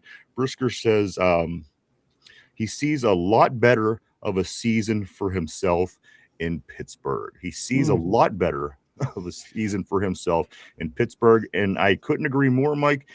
Just for the topical reasons, you're coming home. You want to play good football. Yep. You were a Penn State Nittany Lion. You were played at Gateway. If you were a Steeler and a successful, you're going to be Jaquan Brisker. You know what I mean? He's from Pittsburgh. Yeah. You get guys like this, Mike. A lot of times they don't pan out. I mean, Mike Logan was somewhat successful to a degree. Yeah. I mean, he was what he was. You know, Derek Moy. A lot of these local guys get that shot and they don't make it. All the way from off the top of my head, a couple of them guys from Aliquippa, Javon Askew Henry, like he was a Steeler briefly, then on to the XFL. Just a bunch of names from around, and they just don't get it done. So if Jaquan Brisker, Mike, he can capitalize on this, you could really become a big fan favorite in Pittsburgh. If that is your background, because again, Yinzers love. Oh, we love a hometown player. We love Yinzers, and again, Mike, if what he's saying, he says I could see a lot better season ahead for myself in Pittsburgh. Yeah, and he's a guy who last year 93 tackles, 1 sack, 1 interception. His 4 interceptions on his career. He's 7 sacks on his career. He's always there to make a play in the secondary. He's not afraid to hit. His first 2 years in the league, 104 tackles, 105 tackles. He's a physical player. Now you put him on a secondary that, theoretically should have 2 lockdown corners. Then you got Deshaun Elliott coming back. You got Jalen Ramsey back there. He's going to have a lot of freedom because he can play strong safety. He can play free safety. This might be the best year in the pros for him. I think he can be a ball hawk back there in the secondary. Let him play a little center field because he can do that, and then he can also just lay the lumber on these receivers and running backs. Man, I think he's going to be a fan favorite here in Pittsburgh. The dude just does not care who you are. He will fucking lay you out. I love it. I love it too. We will certainly take that. And again, we certainly are rooting for Jaquan to have success here in Pittsburgh, Mike. I wanted him the year he came out, but I think Chicago took him like one of the first couple picks in the second round. And he's still, I mean, come on, you're in your 3rd year. You have 3 years in the league. You're hitting your stride. You know what I mean? Fifth year, entering year 5. Sorry. All right, well, whatever it is, he still might get an age where he's not old. He's still 26. He might say to himself, you know what? I played for the Bears. It wasn't ideal the first few years. It got a little bit better last year, and maybe come in with a new outlook and really step it up and again have that kind of career here in Pittsburgh that would make him a fan favorite, Mike. But again, one thing you know about the pros, especially anymore, if you have a lot of good DBs and a lot of good secondary, teams are smart now. They're not going to throw at you, or they're not. They're going to do what your weaknesses are, and our weaknesses is stopping the run. Certainly, from what listen, it looked good at times. The Miami team that was having the best running attack of the year when they came to town, we shut them down like it was nothing. And then again, Buffalo was able to do what they did. So again, people know that until we fix it, people will continue to do that. And that's probably something that could keep us from advancing in the playoffs and other things. So again, stopping the run has to be a priority. It has to be. It can't not be. Randy Wagner, what's up, man? Always great seeing Randy back on the board. He says, I believe our Steelers are already an improvement from last year. Staying healthy, that's the key. Absolutely. And injuries are so long and drawn out now. And I don't know if it's just because we're more educated of the injury, but now it seems like the most basic injury. It takes forever for guys to get back. So it's a crapshoot every year. It really is. Let's go to Corey. Corey says, I bet Brisker leads the league in interceptions while in Pittsburgh. That'd be fantastic. Ooh. Somber says this, also let the Bungles run all over us. And our secondary let them pass all over us too. Yeah, oh God, that first game, my God, we can do diddly poo. I just remember how frustrating it was. We tried 10 different things and nothing worked. They just kept hitting Chase and he just kept getting the ball and running, and it was insane. John says the Steelers need to assume risk and stop putting their defensive players in a conservative scheme. They must change up and look different than the past decade. I couldn't agree more. Also, Mike, the Steelers did have, we talked about the trip to Georgia down at Pro Day. Steelers did have dinner with Georgia Zacharias Branch. I know this wasn't a favorite thing for RB to hear, just because I saw him in Chop this morning chopping it up on the the group chat, Mike. Zachariah Branch having dinner with the Steelers. Any water held to this? Could be. Yeah, they wouldn't surprise me if they took a look at him. He's a smaller receiver. You just let your small, quick guy walk out the building. It wouldn't surprise me if they're looking for a replacement for someone who can do the things that Calvin Austin could do, and that you would envision in the offense outside of the big-bodied receivers and the big-bodied tight end. He can be their quick speed guy. That might be what they're thinking in that move right there. But he caught a shit ton of screen passes in college. How many are we going to throw in the pros to him if we get someone like him? Or, I mean, for one, George Pickens, pain in the ass out of Georgia. Broderick Jones out of Georgia. Why don't we stay away from these Georgia guys for a while, Mike? It hasn't been anything good for us. I mean, they won, all these championships in a row. You think plucking guys off of this roster would be a good thing. However, again, George Pickens, just after so long, already gone, and we're still on basically day one with Broderick Jones. So again, I don't know. Just maybe keep clear of those Bulldogs for a while. I don't know. It isn't working so far. Nah, you can't let past failures from a college. Yes, you can. No, absolutely. Because what if you miss? Why out don't on you want Carson Beck? I mean, the guy got him all those championships. Just because I don't think he has NFL talent. Well, you know what? He's going to be in the NFL, and he's been a national champion, so he's going to prove you wrong on that. But I don't think he's going to be he's not an NFL starter. Oh, you don't think that Will Howard is either? And we drafted him, didn't we? So there you go. Exactly. I think he could be a bottom starter, like a top 25.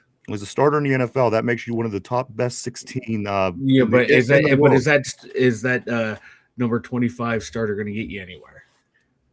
Guess what? 31 quarterbacks don't win Super Bowls every year, so it doesn't matter how good you are. Point being, Georgia has not went well for us, Mike. Again, both players, the high-profile players, certainly were busts. Just saying, just throwing it out there. Let's jump back on the board to where Somber is saying he's basically a mini Debo Samuel, but faster. John says this: when so many NFL players say the Steelers have been the easiest team to prepare for, that should get absolutely. And I'm still reading that. I read it this morning. Somebody said, I forget who the article was. It was said the Steelers were one of the most predictable teams to play, but one of the harder teams to beat. So, just saying they were tough. And of course, the Steelers always do have the toughness. But at the end of the day, Mike, I forgot what I was saying because I was reading ahead. Oh, so you pulled a derpy. You went ahead and lost track. Because I have only done it once in the last 950 episodes. Nope. I'm calling you 900. Nope. All right. I'm going to continue to call you out then too. Let's do this. I'm ready. I know you're itching for a fight all of a sudden. I am itching for a fight. Like, what did I do? Well, you remember all those mean things that you said to me the other day? I have to get even. That's the only way I operate. No, I would never. That is how I operate. That would never call anyone. I have to be even. If I'm not, then, no, that's fair. Oh, trust me, dude. I'm the same way. All right. Just as long as you know. Let's go to M Towns. M Towns, welcome to the show. Welcome to the board. Washington is a Bulldog. Let's go to Steeler Freak. Been the easiest. Yeah, that's what it was. The schedule. And that's what the guy was saying. They're so predictable. And how many times have you heard somebody say that about the Steelers? They're just so predictable. So hopefully that changes as well too, because you change up that's a whole nother aspect of the game. Now I just don't have to try to figure out how to tackle you and beat you. I have to figure out what you're doing, which in my opinion it's a big part of the game. Very, very, very predictable, the Steelers. I've heard as many times over the past few years. John says, careful, Mike, careful. What? I didn't do a damn thing. Corey says every pass is a no-look pass for Beck. Top tier. That's what I'm saying. The guy could throw a ball backwards and hit a guy. I don't know what's wrong with you. I don't know what's wrong with you. QB1 right there, boys. There he is. There's QB1. your quarterback. Chip off the old block. That's my quarterback. That's dad. That's the Carson Beck's dad. Chip off the old block. Look at him. Look at him. Thing of beauty. Thing of beauty. That's the face I see when I think of a girl looking over and seeing Tater Tot smiling at him. Smiling. That's the face I see. Free vanilla. John says Ryan is going into wife beater mode. Mike beater mode. John follows it up by saying Ryan gets a yellow card. Cody says Mike knows all of them about them Penn State guys. He sure does. He sure knows about because I got to scout them for my Indiana Hoosiers. I need to all know them Penn State guys. You know who's coming up. Let's get into some more things. Mike, I'm going to go into quarterbacks for a couple minutes here. This was not going away. I wish that it would, and for whatever reason, it keeps popping up on social media, Mike. Well, listen to this. Philadelphia backup Tanner McGee now should be on the move to Pittsburgh since the Eagles signed Andy Dalton. For one, what the fuck is wrong? What does that even mean? Listen, if you wanted a quarterback that was anything out of these guys, I would have taken Andy Dalton. For what's a Tanner McGee? And who cares about a backup quarterback, Mike? We're looking for a starting quarterback. Why does this continue to keep coming up with this Tanner McGee, this backup from Philly? Let's get We didn't want Kenny Pickett. Why would we want Tanner McGee? Yeah, let's get another 6th-round quarterback. Yeah, to groom to be a starting quarterback. No, I don't want Tanner McGee. He's a backup quarterback. That's fine. He's a backup quarterback that intrigues people. He's not the answer at starting quarterback. I'm sorry. Like, if it's going to be Aaron Rodgers, Will Howard, or Mason Rudolph, one of those three will be the starting quarterback of the Steelers. A Tanner fucking McGee. We don't need to waste draft capital. Why that name? Getting random backup. Why Tanner McGee? I just don't understand. There's a million backups out there. There's a million people. Why is this Tanner McGee from Philadelphia is the one that keeps popping up? It's because in 2024 he played 2 games and went 30 for. Yeah, completed 30 out of 45 passes for 323 yards and 4 touchdowns. That's it. That was the Eagles team that won to the Super Bowl. He was on a stacked team when he got those garbage time snaps, or fill-in snaps. So no. On that note, we might as well get Kenny. He's a Super Bowl winner. Exactly. And at least Kenny Pickett was a 1st-round pick. This guy was a 6th-round pick. There was a reason he fell to the 6th round. Kind of like there's a reason Will Howard fell to the 5th round. These guys are projects projected to be backups. I don't want a quarterback that was projected to be a backup or a fringe starter to be the franchise guy. He even has a name like a backup. Yeah, you know what I mean. I can't imagine Tanner McGee, the Super Bowl champion. It doesn't feel right. He feels like a backup, Mike, to me. And again, yeah, I just no. It would just be another guy in the room. I just don't know. Doesn't make a whole lot of sense, Mike. But with that being said, somebody who played kind of well last year, Mike, also this name isn't going away. He went 5-3 as a starter last year, 62% completion, 1,721 yards, 10 touchdowns, 5 interceptions.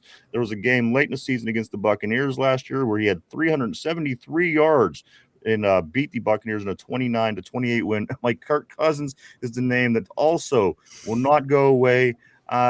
Realistically, he's not out of the loop yet, Mike. I agree with what you said. I think it's either going to be Aaron. I think it's either going to be Mason or it's going to be Will Howard. But at the end of the day, if there's an outside name to me, I think that Kirk Cousins is that guy. I hate to say it, but you are probably right. He's probably option 1 if Rodgers retires, because again, he's a vet. He knows what he's looking at. He knows what he's doing. They kind of want that as the team improves all together around him, Mike. And as Tortilla and Yuck, I agree. We don't want him.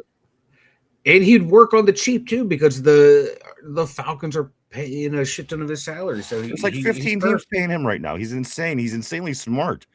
The guy has he's making like $1 billion. Every contract he's ever had has been guaranteed.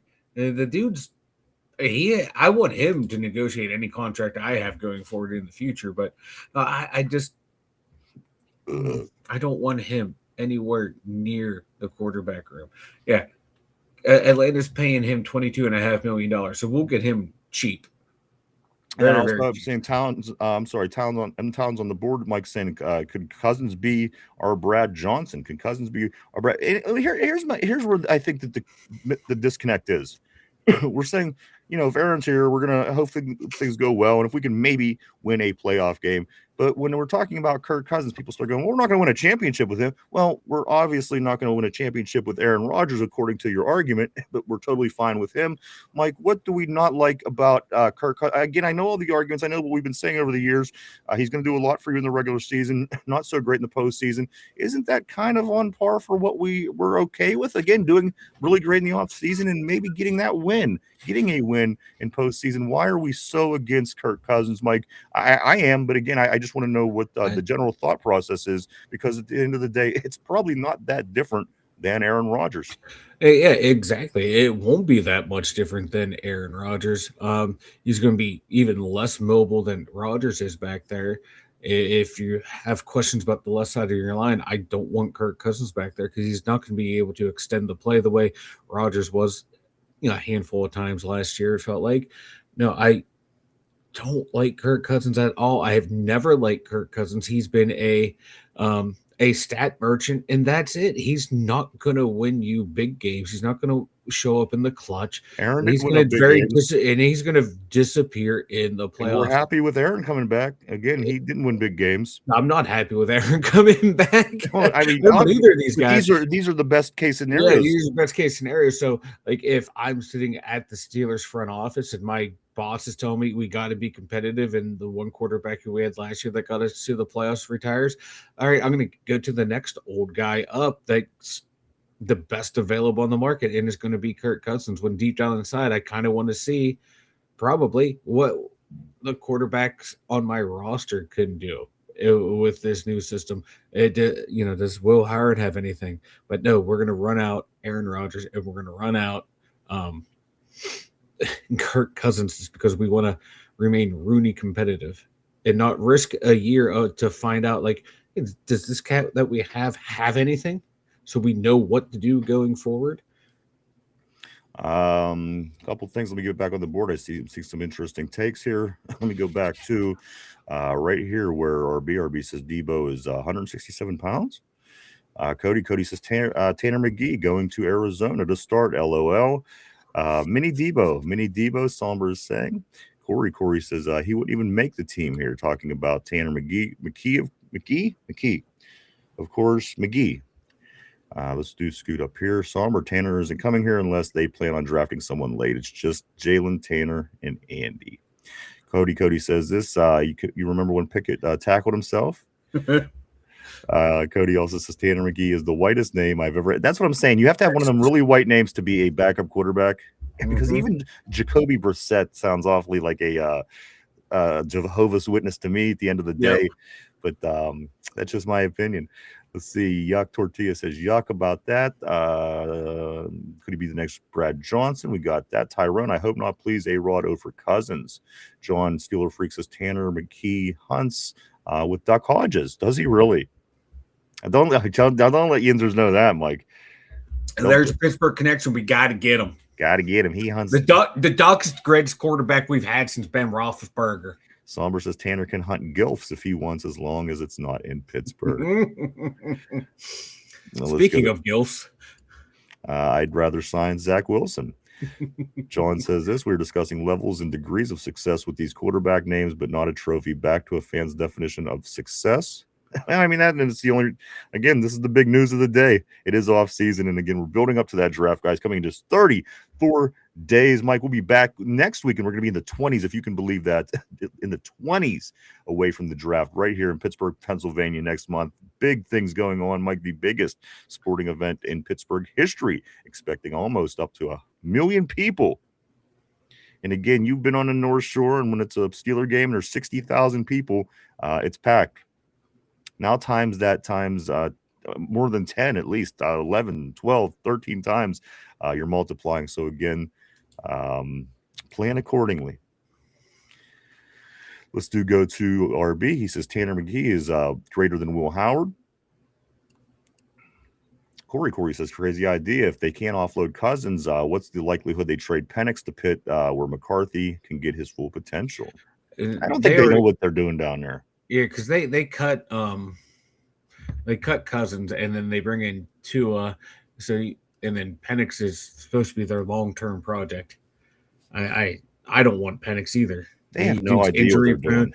They traded up to 11 to draft him. What the fuck? Or traded back to 11 to draft him? That was the one of the most perplexing moves in the past 5 drafts.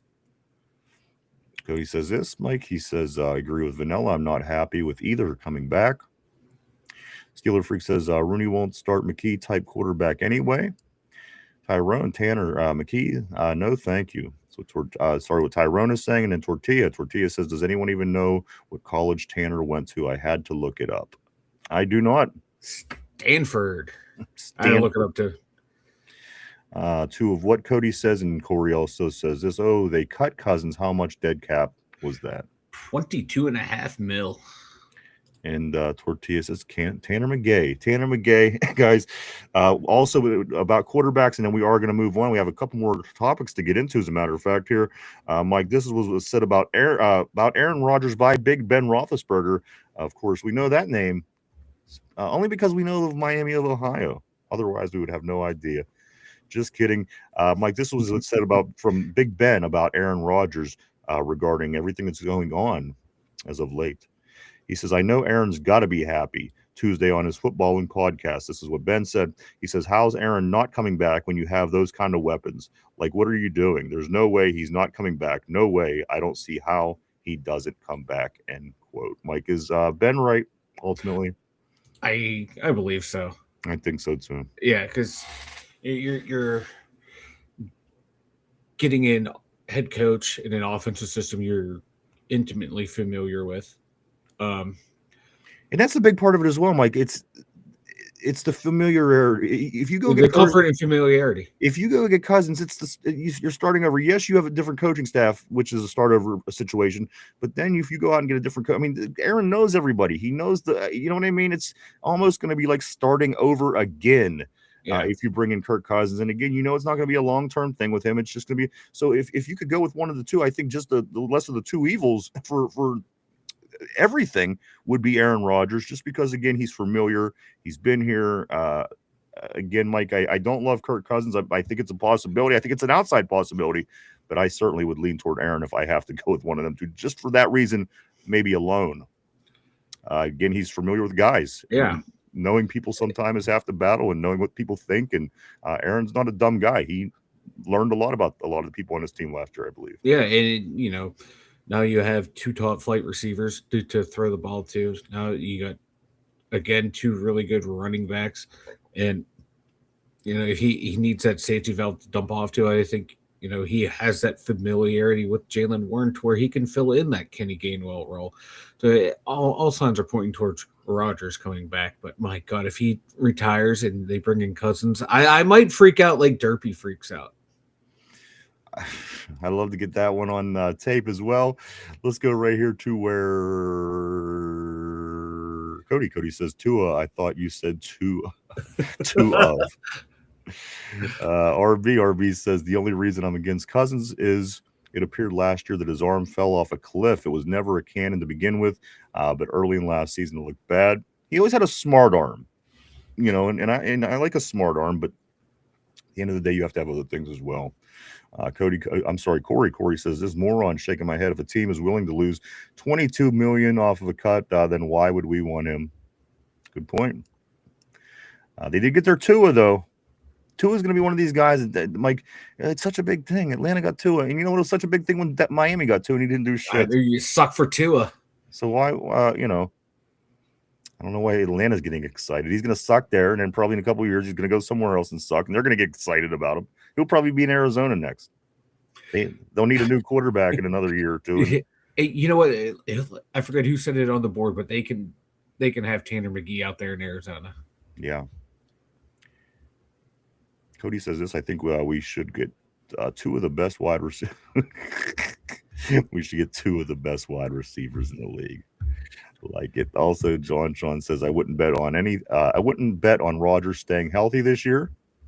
One thing that I will say about that, I didn't think he was going to stay healthy last year because of his age, and again, his Achilles snapped basically, a year and a half before that. But he even after breaking his wrist, that mug still showed up. He was off that 1 week. He was off the Chicago week. Yeah. But you know what? He still showed his ass up the following week and the rest of the season. So, that's not a big concern of mine. I mean, it's always a possibility of somebody getting hurt, especially at that age, coming off of a couple big injuries like he has, Mike.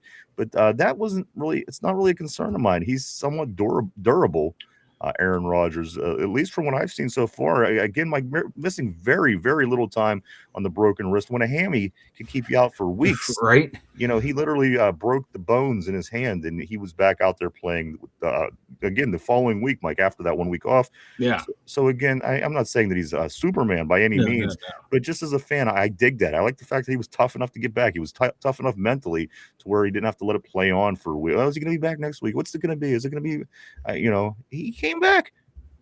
Yeah, and from what I remember from out his career, he's never really missed a whole lot of time with injury up until the Achilles blew up on him. So he's been a durable quarterback, but he is getting up there in age. Did you say he's an adorable quarterback? He's a durable quarterback. He's kind of adorable back there. You love the way that his eyes bulge out. Yeah, they flutter. Let's go. When the perks hit, and you can tell when the perks hit when he doesn't want to be there, and they're going to have a bad time, like before the Seattle game. He had that look in his eye. You're going to win or lose just by the look in his eye. Cody says this. I need to get to a work. I need to get to a work. Cody is on a roll. You guys Somber says Hawk Tua. I miss her. Where has she been? I like the Hawk Tua girl. Let's go to. I heard the wings in Atlanta are better when you have CTE. Everything's better with CTE. Steeler Freak says Tua B or not Tua B a quarterback. Tua Dum Yinzers. I like it. Look the endless possibilities, Mike. If Tua would have just came here in our name. I know, right? Somber says the guy sacked himself. He's clearly fragile physically. We'll see how long the mental can override the physical, and that's why I'm saying. I mean, he's got little life left in him, and I could see him squeezing another year out. And again, at the end of the day, that seems to be the best case scenario, which is insane. Cody says, I got my fantasy team name for next year. John says, Derpy is a Tua boat captain. What the fuck is going on? Don't drink that. Cody says, or Corey says, Beck has puppy dog eyes if he were a pug. Let's get into some new things, Mike, some different things before we do. We still got some time. Let's get into some stuff here. This one here caught my eye this morning, Mike. Caught my attention. It did. And you're going to see why in just a second. Chase Claypool put out a short compilation video on Instagram that featured some of his highlights in a Steeler uniform with a song sang by Rihanna, Where Have You Been? Anticipated return to the NFL, or the Steelers could be in the cards, Mike, for Chase Claypool, who tore his tendon and his ligament in his toe, has been out after a subpar performance, obviously, to start his career. Mike, Chase Claypool, Steeler highlights, where have you been? Instagram. I mean, it's like decoding the Bible with these people nowadays with their social media. What is this saying, Mike? Is this an indicator of anything, or is this Chase Claypool just posting stuff? This is an indication of Chase Claypool has realized finally that he threw his entire NFL career away and is now trying to get back into the good graces of someone. I don't know why. I don't know who. And if he thinks he's gonna come back and play for the Steelers, like, dude, you haven't done anything in the NFL since your first 7 games your rookie year. Yeah, your career's over and it's done, and you have no one to blame but yourself. You go to Miami loaded with weapons, and you can't make it onto the field when they were just throwing the ball all over the place. Your career's over and done with. You know, in his defense, Mike, his only success did come with the Steelers in those first 7 games, as you mentioned. As a matter of fact, he looked fantastic. I thought this was going to be a monster. He had 6 touchdowns in his first 7 games. He was catching passes, he was catching touchdowns, he was doing jet sweeps that were successful, Mike. And then, like a lot of things did with the Steelers at that time, it kind of hit a brick wall. But at the end of the day, Chase Claypool, again, putting up these cryptic messages. This one was on Instagram. One more time, Chase Claypool put up a short compilation video on Instagram that featured some of his highlights in a Steeler uniform, while the song by Rihanna, "Where Have You Been," played, Mike, as there is some anticipation, I guess, by some people for Chase making his return again after the tendon tear and ligament tear in his toe. Yeah, you're the Steelers are not signing you back. Do we have a UFL team or UCFL or XFL team? We did. But yeah, that'd be the only way he would come back. Let's go right here where Sommer says Cody started it. LOL. Cody always starts it. Sommer says, "Oh God, I saw that." LOL. Claypool. Tyrone says, "No, please, please." Tortilla's ready to send him off to Iran. Sommer says, "Bro, panhandling for a job." Uh-huh. Tortilla says, "I wouldn't even trust him on the Wendy's Frosty machine." That's a good one. Sommer, please, sir, any spare roster spots?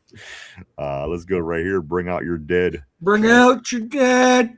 Tortilla says, how easy does he think we are? Bro, better take us to dinner first. That's really good as well. Corey said the effort set a record. I thought so. He was scoring like crazy when he first got here, which was insane. We thought we got him. We got one. We got a guy. He set rookie record for touchdowns, and it was within their first 10. It was like 7 touchdowns in their first 10 or something like that, if I'm remembering right. You're right. And Sommer says, put him on the girls' flag football team. One more thing, Mike, we're going to get into before we start rounding third on the show. This one here, always about Cam and his comments. Yesterday he was saying that you don't even know what my brother's role was here, so you can't not like him. It's always something with him. You can't have an opinion with Cam. He's got to tell you. He's always going to tell you what to think, like with his brother. Who cares? We know what he did. We watched every week.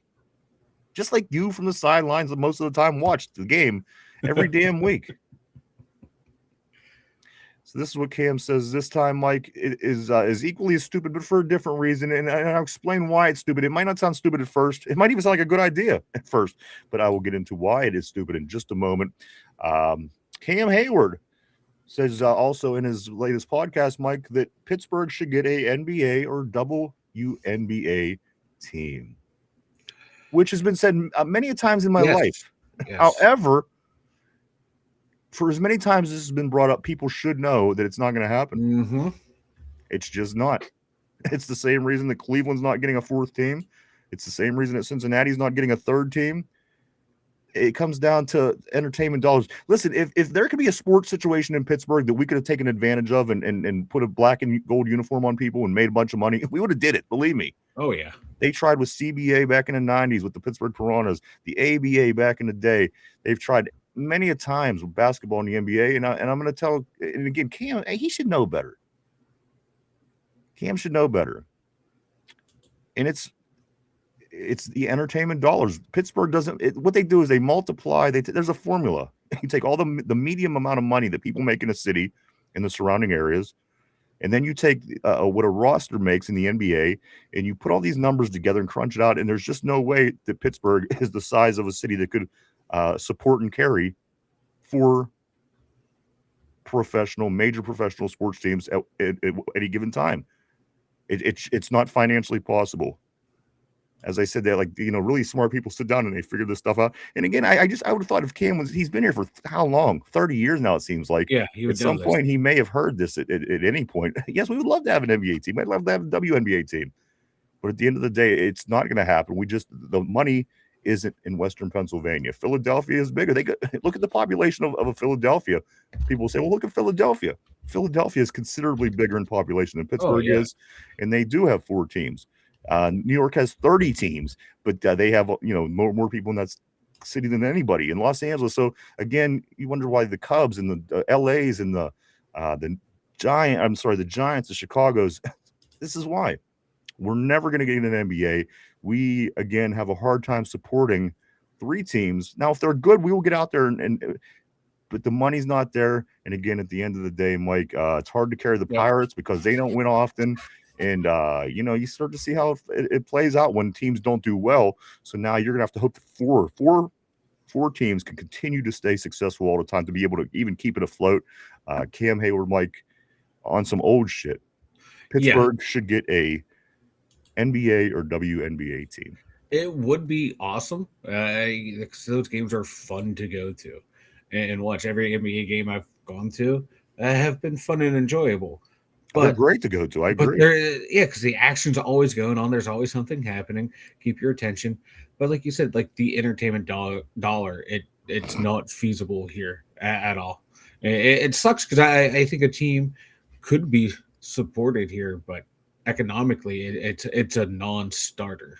That's exactly it. It's not. What do you expect from someone with an Ohio State education? If you want a good education, you got to go to Indiana. There you go.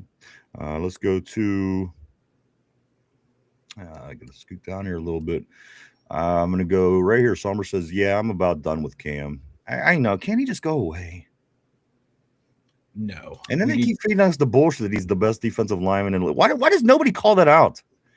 I remember everyone buys it because everyone just looks at the highlights from him. Everybody says that listen, the same people that say that TJ Watt ain't it, they turn around and tell you that Cam Hayward is the best defensive lineman in the game. Between the two, I think TJ is certainly better. But again, Mike, Cam Hayward just won't go away.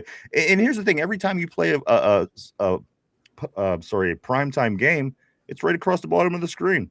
Why does nobody outside of Pittsburgh bring this up? Why does nobody say he's the number 1 defensive lineman? That's crazy. Because I would agree with him 100%. That's insane. The best defensive tackle in the league? I just don't see it. Like there's, that game against Baltimore to help us seal the playoff berth. Yeah. That was one of the best games I ever saw Cam play. He played start to finish with heart, determination. And then he chased down Derrick Henry down the sideline. Yeah. I never thought I would see that. I know, right? That's what you and I were like, oh, God, this game's over. Cam's the only one hustling. And he kept that intensity up through the whole game. But then come the playoff game, where was he? He disappeared. And that's my biggest issue with Cam has always been his consistency from game in, game out, and in the high-level games. He does have those great games where he dominates and that everyone talks about for weeks on end. Then when he has 2 or 3 games back to back to back where he doesn't do anything, no one says a fucking word. And then he'll bust out with a big game and everyone's going, see, look, he's great. He's very inconsistent. He can fool you if you're not a Steeler fan because you don't see him consistently, but you see him week by week, you realize what you have, and you realize he's not the best defensive tackle in the league.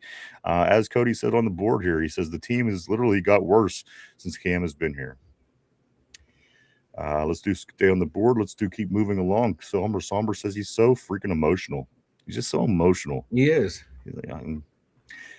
Corey says he's the reason why we used to use the jet sweep so much because we got 1 touchdown off the jet sweep against the Eagles and never looked back. And Matt Canada boy, he was like, we're on to something. I got this jet sweep, guys. You're gonna love this. John Steeler Freak says this. Ham Hayward is looking for clicks for his podcast. There's Tater Tart on the board. Hope you're ready for the weekend, Tard. He's of course from Northern Ireland, the resident Browns fan. Tater Tart on the board. Cody says it's like my old general told me back in Nam, man. 100 of you are going in, 99 of you ain't making it back. Tortilla, Cam can't Cam can't count past 4. I'm not surprised. Cody says Chase Claypool put out his Uncle Rico tape.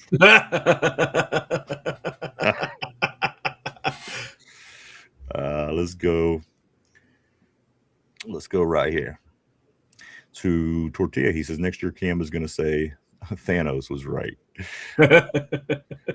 Tater says Con finalizing the deal for Brady Cook. Jesus, Tater. Troll. Cody says the team has got worse since Cam got here. Tortilla, Browns finalized a deal with North Korea. Mark Malone. Hey, what's up, dude? Always great seeing Mark Malone. How you doing, brother? He says this, the guy played more snaps than any other defensive tackle in the NFL last year. That's crazy because he always seems to be on the sideline when I see him.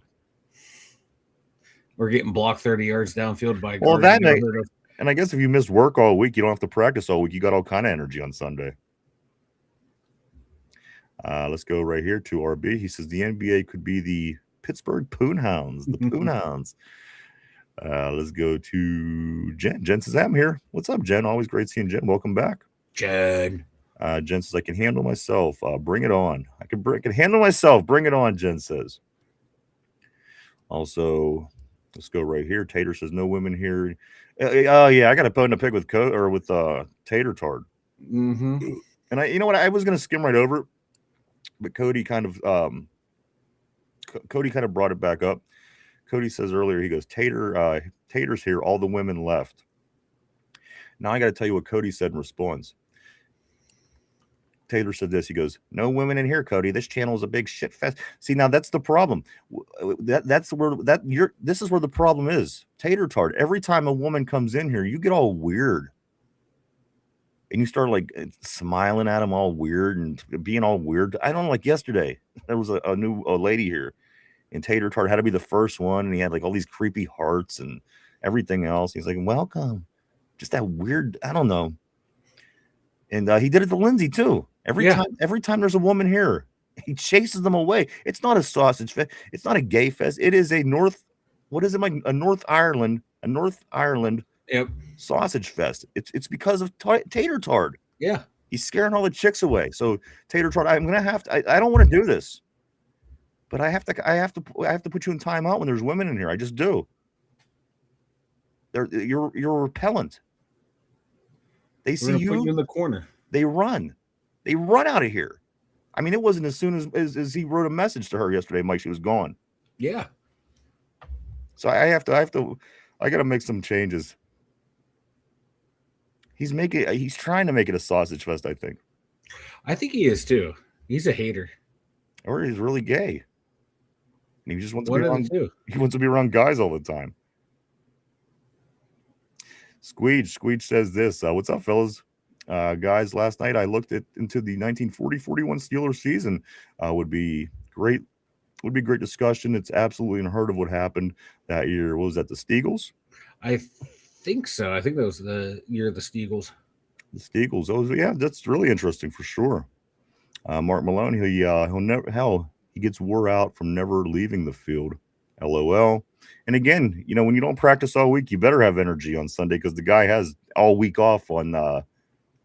No wonder he keeps playing. If you get to only play in the games and don't have to practice, I'd keep playing too. I would have continued playing football if I didn't have to practice. They would have just said, "Hey, you can play in the games on Sunday."